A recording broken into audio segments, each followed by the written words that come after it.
What independent learning skills do our students need in order to have agency?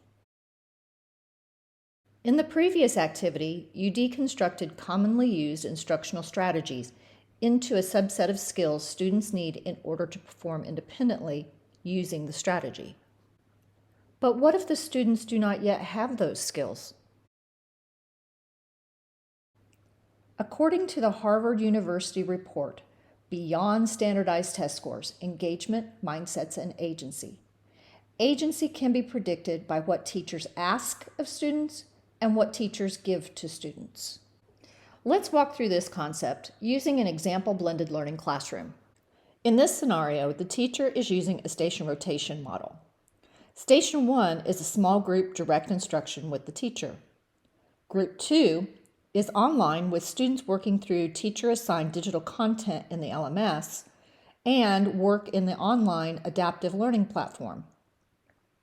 Group 3 has students working on a collaborative activity.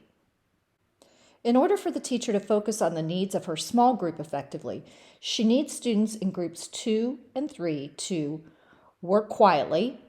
Conversation level voices are okay for group 3. Follow directions with little confusion. Find resources to solve problems as they arise. Self-regulate personal issues. And stay on task and be productive.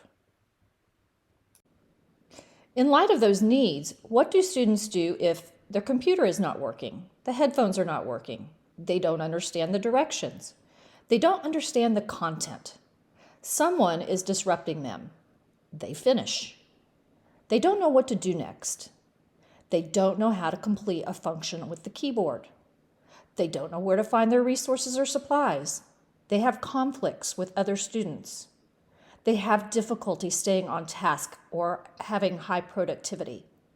They have difficulty self-regulating. They have to go to the bathroom. These are all considerations for teachers while they plan for independent learning stations. The Ask-Give routine will help you during the planning process.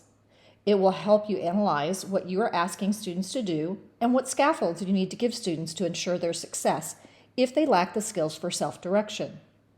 We will write our analysis to walk through the process, but eventually this should become a metacognitive part of planning. The first ask the teacher makes in this scenario is that students in other groups work quietly. The teacher may give students a review of the CHAMPS expectations for voice level and reference the anchor chart. Additionally, she may use a noise meter app projected on the board. The next ask is that students be able to follow directions with little confusion. What you give to students for this ask depends on the age and the needs of the students. In this scenario, the teacher will provide written directions. They will be easy to read in font format with spacing between the text, adding numbers and graphics to guide the eyes of the students. The teacher will also record video directions so that the students can see and hear her giving the directions for the activity. Additionally, for her students working on digital assignments in the LMS, she will record a screencast modeling how to complete an assignment. Finally, before moving to independent work, she will check her students' understanding of the expectations, routines, and resources for getting help during stations. The next ask is that students find the resources and use the routines previously taught to solve problems as they arise. She will give students anchor charts of resources available, verbal reminders about the resources, and she will provide signage in the room on where students can find the resources. During independent work time, it's important that students self-regulate personal issues. She will review the CHAMPS expectations. She will provide a class anchor chart on how to resolve conflicts and provide personal anchor charts for specific students. And she will use a motivation strategy called table points as a positive reinforcer. The last ask in this scenario is that students stay on task and are productive during their independent station time.